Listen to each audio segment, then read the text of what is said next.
राज्यातील आश्रमशाळांमध्ये शिकणाऱ्या विद्यार्थ्यांच्या सुरक्षिततेचा आणि आरोग्याचा प्रश्न जो आहे तो सध्या गंभीर झाल्याचं पाहायला मिळते। पालघर जिल्ह्यातील मासवण येथील आश्रमशाळेत पहिलीच शिकणाऱ्या विद्यार्थ्याचा काल दुर्दैवी असा मृत्यू झाला, तर अजूनही साधारणतः 30 विद्यार्थ्यांवरती मासवण असेल किंवा मग मनोर असेल या ठिकाणच्या रुग्णालयांमध्ये उपचार सुरू आहेत। या विद्यार्थ्यांना सध्या मोठ्या प्रमाणावर तापाची लागण झाल्याचं पाहायला मिळते। आपण बघू शकतो की मी सध्या याच आश्रमशाळे ठिकाणी आहे आणि जे आदिवासी विकास प्रकल्पाअंतर्गत येणाऱ्या आदिवासी सेवा मंडळ या संस्थेची ही खरं तर शाळा आहे आणि याच ठिकाणी काल संध्याकाळच्या सुमारास काही विद्यार्थ्यांना तापाची लागण झाली आणि या सर्व विद्यार्थ्यांवरती सध्या मासवण येथील प्राथमिक आरोग्य केंद्र असेल किंवा मग जे मनोरचं ग्रामीण रुग्णालय आहे या ठिकाणी उपचार सुरू आहेत। या सर्व विद्यार्थ्यांची प्रकृती सध्या स्थिर असल्याची माहिती जी आहे ती जिल्हा प्रशासनाकडून देण्यात आली असली तरी सुद्धा मागील आठवडाभरात याच आश्रमशाळेमध्ये शिकणाऱ्या 2 विद्यार्थ्यांचा दुर्दैवी असा मृत्यू झाला आहे। त्यामुळे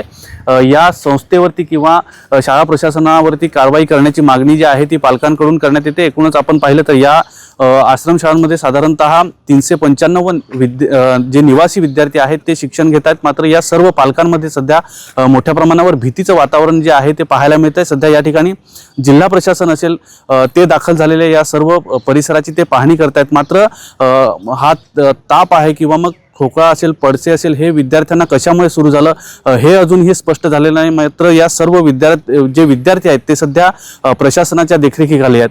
न्यूज 18 मराठीसाठी राहुल पाटील, पालघर।